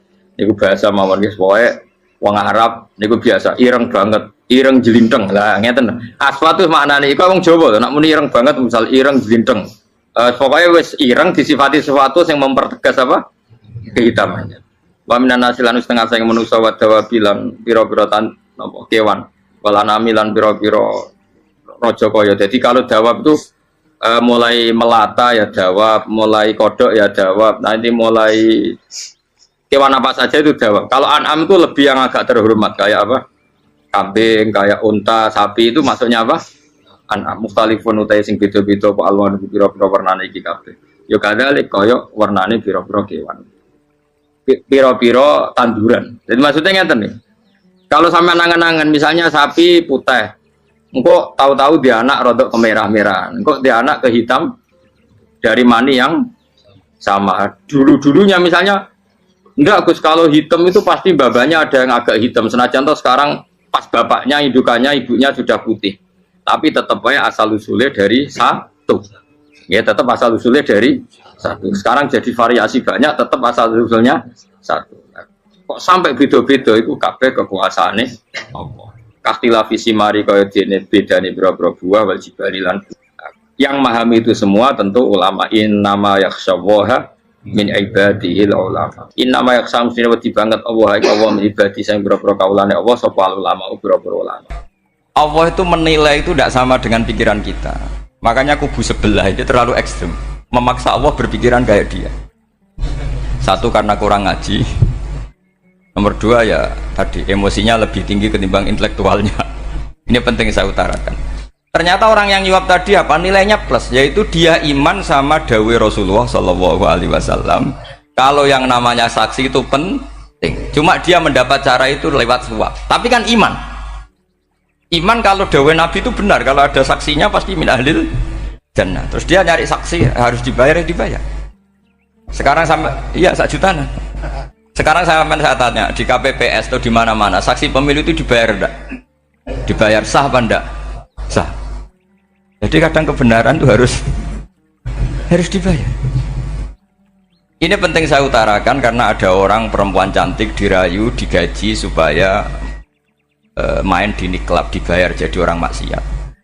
Lalu mungkin ada ustadz gaji dia, bayar dia supaya mondok. Nggak tahu terusannya apa, terus diwayah apa enggak tahu saya. Pertanyaannya ketika kamu bayar kemudian jadi santri, itu kamu dosa nyuap apa dosa sodako membiayai proses kebenaran? Sodako. Tapi kalau yang bayar untuk jadi pegawai niklab maka membiayai kemaksiatan. Maka pembiayaan ini penting secara fikih arahnya kemana? ke hak apa ke batil. Jika di Fathul Mu'in diterangkan misalnya ada orang layak jadi pemimpin dan kemudian rivalnya itu orang yang menyesatkan atau calon perusak bangsa, ya maka calon pemimpin yang soleh itu wajib berkompetisi meskipun bibadlil mal, karena kalau yang memimpin orang fasik kampung ini rusak, kalau yang memimpin orang soleh kalau nggak bayar juga nggak jadi, maka wajib bayar. Lah yang soleh bayar ini berstatus sedekah, tapi yang batil ini berstatus suap. Kenapa demikian? Karena yang namanya riswah atau ada yang baca ruswah adalah pembayaran untuk mengehakkan barang batil dan membatilkan barang hak. Sementara pembiayaan orang soleh adalah untuk memperkuat hak. Nah orang tuh nggak tahu, yang ngajinya tidak hatam-hatam tuh taunya pokoknya ar-rosi wal murtasi benar. Tapi nggak pernah mikir lalu definisi riswah atau ruswah itu apa. Ini bukan provokasi supaya semua calon bupati gubernur nyuap, ndak, hanya nyuruh mereka sodako saja. Jadi kalau nggak jadi, tapi sodako betul ya, kalau nggak jadi ya tetap ikhlas, dari awal memang sodako. Lah soal gremeng ya bawaan manusia gitu ya. Ya nggak apa-apa, namanya tetap gremeng. Ini penting saya utarakan, makanya menurut saya itu bangga dengan Pak Hamid karena sepupu mbah saya itu karena alimnya. Meskipun banyak orang mensifati beliau wali dan memang wali betul, tapi saya tetap menstatuskan beliau orang alim yang dari kelaziman alim itu beliau wali. Jangan dibalik, wali dulu baru alim, karena dalam beliau orang lasem dan kaidah di lasem itu fakullu alimin waliyullah walaysa kullu waliyillah aliman. Jadi kalau kaidah di daerah Jawa Tengah itu semua orang alim pasti wali, tapi kalau wali tidak mesti alim. Sehingga kalau menstatuskan alim itu keren, kalau di Jawa Tengah status alim itu keren. Dan soal keramat yang kaitannya dengan Mbah Mun itu masyhur itu dulu ketika Mbah Hamid santai-santai sama Pak D. Taifur sama keluarga lah. Beliau mau istirahat, kemudian yang datang Kiai Maimun, Mbah Mun zaman itu masih dipanggil Gus. Topo pur, ada Pak Taifur di situ. Kata Pak D. Taifur, kalau manggil Pak D itu Gus Mun. Dan itu Mbah Hamid ngendikan rojulun alimun, ada Pak Taifur, orang lelaki yang alim yang wali. Di beliau muji Mbah Mun juga alimun dulu, rojulun alimun wali. Ini penting saya utarakan karena kesanatan keilmuan beliau jelas dari beberapa keluarga di Lasem. Karena di daerah Fakhriyah itu yang tempat lahirnya Pak Hamid juga lahirnya mbah saya. Itu mbah-mbahnya sudah orang alim, termasuk Kiai Sidik Jember itu juga lahirnya di kawasan pondoknya Pak Hamid Fakhriyah. Dan Kiai Sidik punya anak yang namanya Ahmad Sidik yang jadi Rois Am, yang sekarang ada Gus Wirjon macam-macam, itu semuanya juga keluarga Lasem. Nah saya cerita keluarga ini penting bukan karena tafakhur atau tabai, bukan, karena Allah itu membuat satu tradisi besar memang lewat dzurriyyah. Sehingga Allah ngendikan misalnya ulaikal ladzina an'ama Allahu 'alaihim minan nabiyyin min dzurriyyati Adam wa mimman hamalna ma'nuh wa min dzurriyyati Ibrahim wa Israila wa mimman hadaina wastabaina. Karena tanpa dzurriyyah itu enggak ada tradisi, enggak ada kultur. Misalnya saya menjadi hafal Quran, dulu bapak saya itu tiap zaman Pak Hamid masih sugeng, yang semaan di sini itu pasti bapak saya, namanya Kiai Haji Nur Salim. Kadang diajak baca Quran di kamarnya Kiai Hamid. Karena kalau bapak saya itu mantu ponaan sama Pak Hamid. Itu dulu bapak saya memotivasi saya supaya hafal Quran itu gini, kowe kudu hafal Quran. Nak kowe hafal Quran, iku kepaten obor. Kok anak merapal luwe duwe alasan. Jadi kalau ada Gus tidak alim itu mesti salah bapaknya. Karena kalau bapaknya bisa baca Wahab, anaknya mau baca primbon tuh malu. Tapi kalau bapaknya sudah bacanya WA, anaknya jadi primbon. Era cucu sudah dukun. Era cucu sudah kayak Dimas Kanjeng, nanti itu pasti. Karena nggak ada rasa malunya. Tapi kalau bapaknya alim, baca Wahab misalnya, juga qanaah, anaknya juga itu figurnya. Cucunya juga gitu figurnya, makanya disebut dzurriyyatam ba'duha min ba'd. Ini penting. Dulu Mbah Mun itu sering ngijazahi saya, itu persis ijazahnya bapak, ijazahnya Mbah Hamid. Kalau punya amplop itu ya dibeda-bedakan, ini amplop dari tamu, ini dari pejabat, ini dari orang fakir. Jika penggunaannya juga sesuai itu, tidak serampangan. Karena dianggap amanat, kalau kita salah tasarruf maka menjadi hisab. Kalau sekarang nggak salah dikumpulkan. Orang desa salam templek wadol pitik kuru wedhus kuru ambek guse dikutuku HP seri terbaru itu kan kasihan ya. Padahal sing salam tempel itu ibunya kerja di Malaysia, mungkin gelantungan ngecat tembok di Malaysia. Hasil salam tempel digogos tuku HP terbaru itu kan nggak imbang. Nah tuku tasbih kan sumbut. Ini bukan nyindir tapi ngamuk.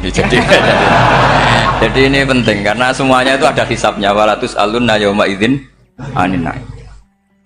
Karena tradisi ini harus kita teruskan ala qadril istithaq. Karena itu nanti yang mengawal ilmu. Kemudian termasuk tradisi mengakui santri goblok, ini penting. Itu enggak ada santri sebarokah santri goblok. Makanya dulu Mbah Mun, Mbah Hamid, Kiai Alim itu kalau sama santri goblok ya tidak benci. Enggak kayak sekarang semua orang bikin sekolah unggulan. Sekolah unggulan itu kritik saya hanya memproduksi orang-orang yang nantinya mendapat. Kalau kamu punya santri hafal Quran, nanti hadiahnya umroh. Tanglanya umroh, santri pinter hadiahnya beasiswa. Tapi hubungannya sama negara itu mendapat. Sementara santri yang goblok hidup di pedalaman Kalimantan karena di sana belum ada masjid, bikin masjid dia. Sebagian hartanya dipakai masjid, sebagian hartanya dipakai bangun masjid. Ini yang goblok pendiri masjid, yang pinter pengajian di masjid dibisaroi uang kas masjid. Artinya gini. Ya kalau halalnya halal, tapi kita mbok yoroh hikmahnya orang-orang goblok gitu. Supaya kita tetap ngaji Rabbana ma khalaqta hadza batila. Semua ini ada gunanya. Subhanaka ma khalaqta. Jadi semuanya ada gunanya. Maka bagi santri-santri yang goblok, tolong nanti saya di-Fatihai karena saya ini pembela Anda. Lo yang ngomong biar saya karena saya terkenal santri pinter. Kalau yang ngomong sampean goblok kan nggak ada yang percaya. Oh, padune padha gobloke kan gitu. Yang ngomong harus saya. Saya itu niru Rasulullah Shallallahu Alaihi Wasallam. Nabi itu kalau ada santri serabakat pinter itu diwaris sak surat usung nang mulai pinter. Banyak itu. Balighu anni walau ayah, ada sahabat ngaji hanya diajari idza zulzilatil ardu, sudah kamu pulang, sudah pinter. Karena betul. Sekarang coba dia ngenangan, ada santri alim alamah, mungkin bakasnya furu'iyah, gimana hukumnya Jumatan jumlahnya itu 40 kurang atau 40 pas imam, kemudian ada yang batal satu, hukumnya gimana? Dia mikir furu'iyah. Sementara yang goblok, dia di desa tertinggal gak ada masjid, piye caranya dia masjid? Ini bikin aslul ibadah, yang sini sudah khilaf tentang yang gak penting. Jadi orang goblok kadang lebih keren. Akhirnya apa? Duriannya yang goblok nanti jadi orang alim alama ngekholi wong goblok karena pendirinya biasanya orang pati pinter. Itulah Allah Subhanahu wa taala. Ada bikin sesuatu itu sia-sia. Nah, saya ini korban ilmu itu. Akhirnya santri saya banyak yang enggak jelas. Ya, tapi ya saya terima saja. Saya santri itu macam-macam. Ada yang profesor, ada yang doktor, ada yang goblok, ada yang baru tobat kemarin, ada yang Cina lagi seneng ahli sunnah wal jamaah, macam-macam. Semuanya ngaji sama saya karena saya tetap berkeyakinan Rabbana ma khalaqta hadza batil. Ini penting saya utarakan karena khazanah kita ini jangan digerus oleh orang yang tidak bertanggung jawab. Pernah ada di hadis Muslim, ini cerita di Sahih Muslim, ada seseorang sedang sujud kemudian diinjek oleh orang fasik. Saya ulang lagi, diinjek. Rokobahnya, yang diinjek itu rokobahnya, lehernya itu diinjek sama orang fasik. Kemudian si yang sujud tadi bersumpah wallahi la yaghfiru wallahu lak, demi Allah, Allah tidak akan mengampuni kamu. Itu Allah kemudian mewahyukan sama Nabi di zamannya. Wahyunya adalah mangdalladzi yata'alla alayya alla aghfira li fulan laqad ghafartu dzunuba wa ahbattu amalak. Siapa yang mencantut namaku dengan menstatuskan saya tidak bisa memberi maaf, sungguh orang itu saya maafkan, dan yang ahli ibadah amalnya tak cabut semua, tak hapus semua. Karena Allah tuh nggak boleh distatuskan sesuai keinginan kita.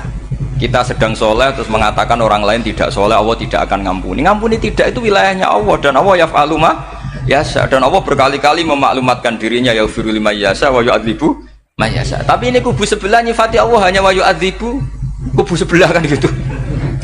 Tidak pernah kalau Allah disifati yaghfir. Bagaimana Allah gak tersinggung? Allah selalu distatuskan yu'adzib. Kira-kira kalau Allah kan gini, saya ini bisa u'adzib, bisa aghfir, kenapa status saya tinggal yu'adzib? Ini ngaji di mana? Khatam enggak gitu kan gitu. Makanya resikonya ahli sunnah itu masyhur tuh Pak Hamid Pasuruan, tamu macam-macam diterima. Ketika orang benci Golkar itu ada tamu dari Golkar juga diterima.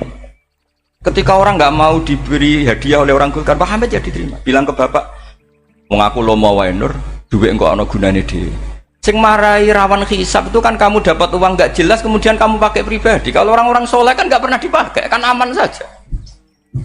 Loh, dihisab apanya? Wong hanya pralon. Kalau istilahnya Pak Hamid itu pralon. Datang diberikan orang lagi, datang diberikan. Kalau kena kamu kan hisab.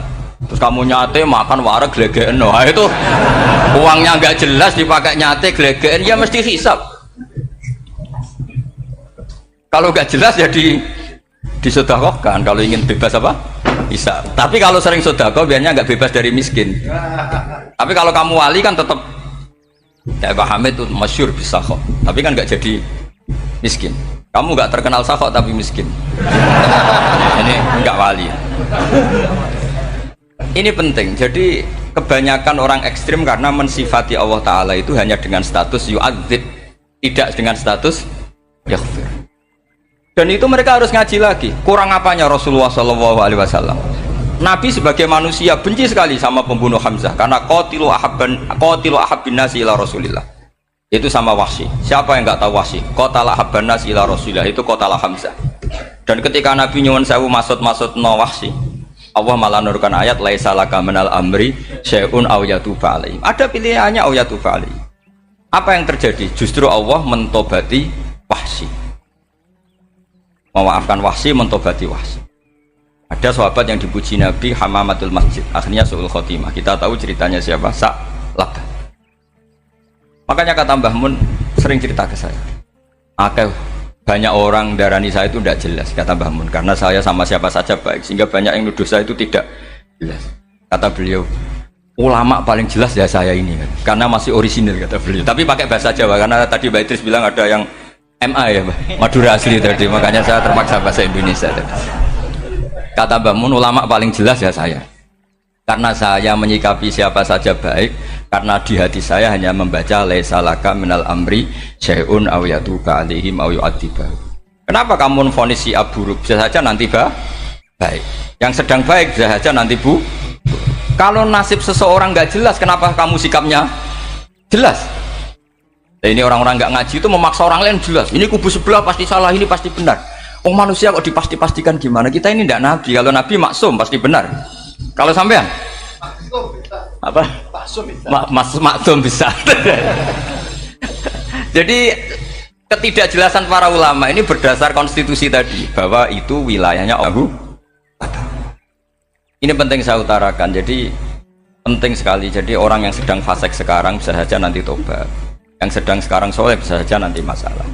Hingga Rasulullah tetap mengajarkan ya muqallibal qulub tsabbit qalbi ala dinik. Jadi kalau ngaji itu khatam.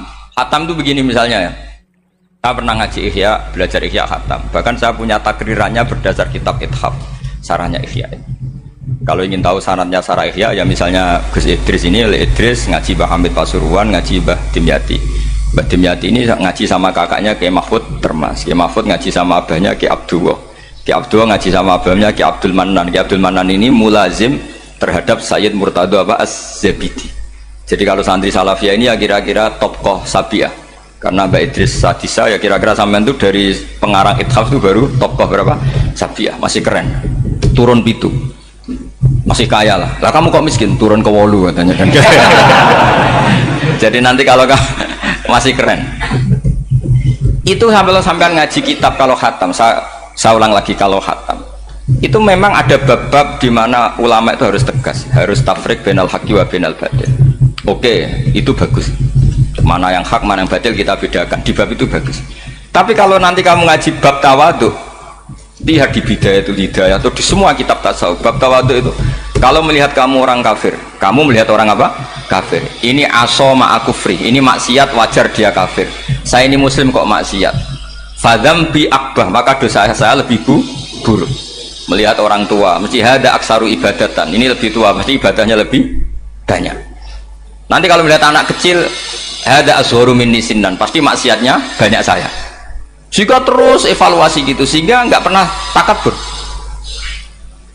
Misalnya di sini, saya ini kan gayanya keren, duduk di atas sampai di bawah.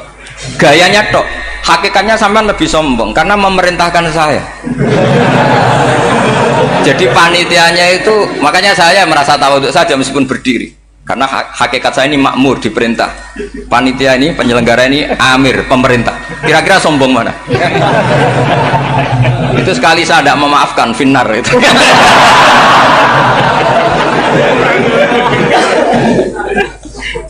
Tapi insya Allah tak maafkan. Iya masih insya Allah. Jadi ini penting. Jadi mbok ya orang-orang yang ekstrim tuh mikir keinginan Rasulullah SAW itu umatnya meninggal dalam keadaan baik. Makanya benar tadi, notulen tadi, kalau doa, kalau ingin mandi itu memang harus ada jadabnya. Tapi yang asli loh ya, jangan gaya-gayanan. Ya asli betul, yang nggak khilaf memang asli. Itu ada seorang wali doa di depan Nabi itu begini, ya Allah, saya harus jadi orang soleh. Allah diharuskan itu kan nggak sopan ya. Ya Allah, saya ini harus jadi orang soleh. Kenapa? Sekali saya soleh, maka surroh habibu, yang senang kekasihmu. Sekali saya fasik, maka yang senang musuhmu, yaitu iblis. Tinggal jenengan milih mana, nyenangkan kekasihmu apa nyenangkan musuhmu. Akhirnya dapat aku ya sudah soleh aja soleh ini kok doa kok neror orang ini. Kira-kira gitu. Jadi ya Allah, saya harus jadi orang soleh. Kalau saya jadi orang soleh, surroh habibuk, yang senang kekasihmu.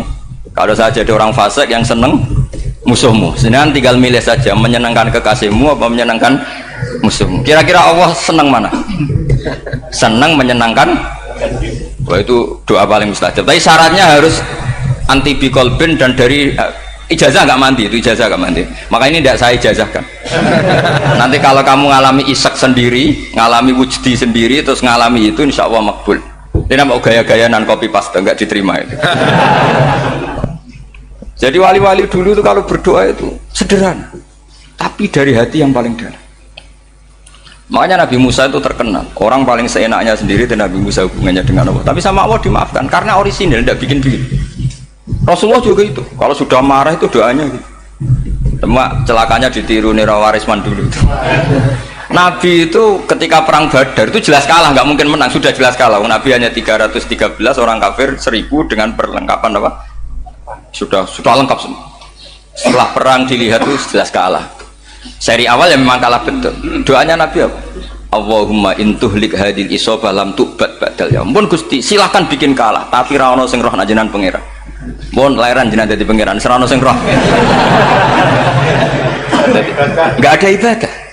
Intuhlik hadil isobah lam tu'bad ba'dal yaum. Kalau engkau menghancurkan kelompok saya ini, jenengan sebagai Tuhan tidak ada yang nyembah lagi. Karena yang nyembah tinggal kelompok kita. Tapi yang ngendikan Nabi, kalau kamu niru tidak bisa. Gak bisa kamu doa, ya Allah saya ini santri salafiyah, kalau saya bodoh menjadi presiden buruk terhadap alumni salafiyah. Gak apa-apa sekali-kali doa gitu. Tapi kata Allah lainnya masih banyak.